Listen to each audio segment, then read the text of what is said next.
The king of swing in the 1930s wasn't Benny Goodman or Count Basie, it was Chick Webb.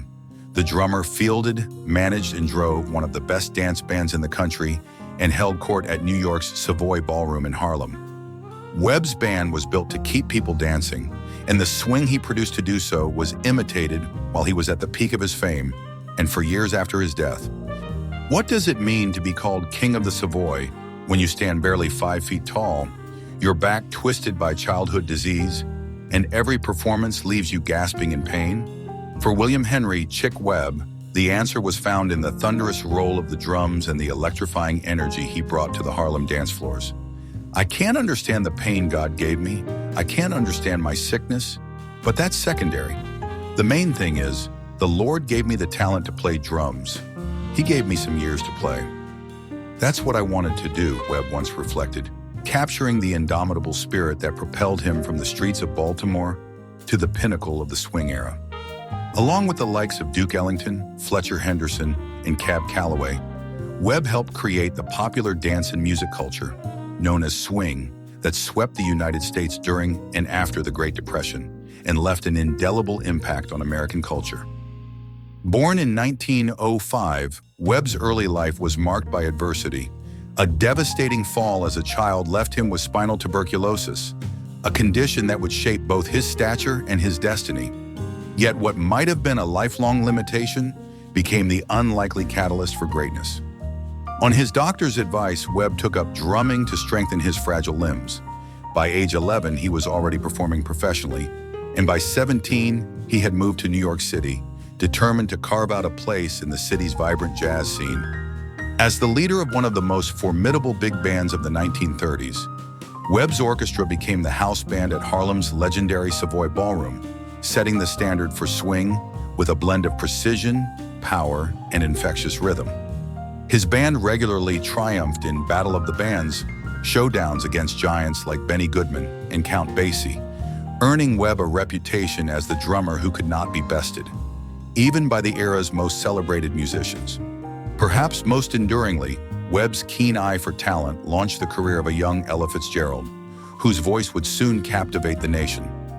How did a man who lived in constant pain, whose life was cut short at just 34, come to define the sound and spirit of an era?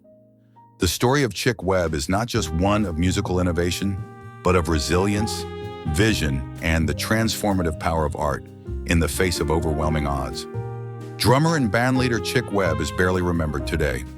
If he is known at all, it's likely because he's the man who discovered Ella Fitzgerald. But Webb's contributions to jazz and American music go way beyond that. He was one of the most influential drummers who ever lived, having influenced everyone from Gene Krupa and Buddy Rich to Kenny Clarke and Art Blakey, and can be credited in good measure as being the architect of big band drumming. Was Webb the first modern jazz drummer? That's the verdict of jazz drum masters, including Joe Jones, Art Blakey, Kenny Clarke, and Max Roach.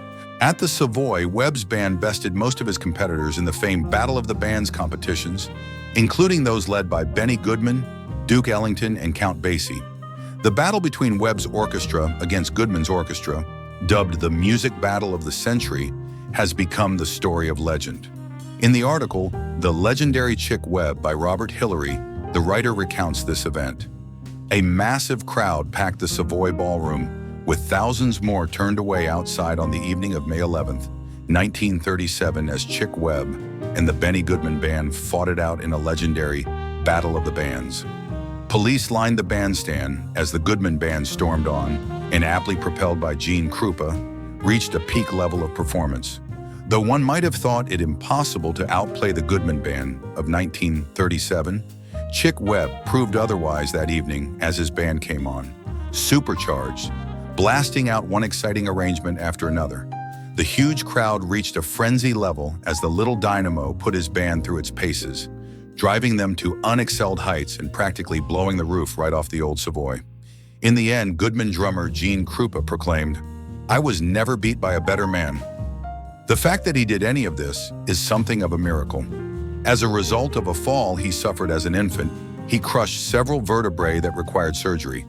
This eventually progressed to tuberculosis of the spine and a badly deformed spine, which not only stunted his growth but caused him to appear hunchbacked. It wasn't until he underwent a painful operation as a child that he was able to use his feet. Ironically, it was this childhood trauma that inevitably led Webb towards a life in music. Chick Webb's inspirational story provides proof of the sportsman's adage. What counts is not the size of the dog in the fight, but the size of the fight in the dog. Webb was born on February 10, 1905, in Baltimore, Maryland.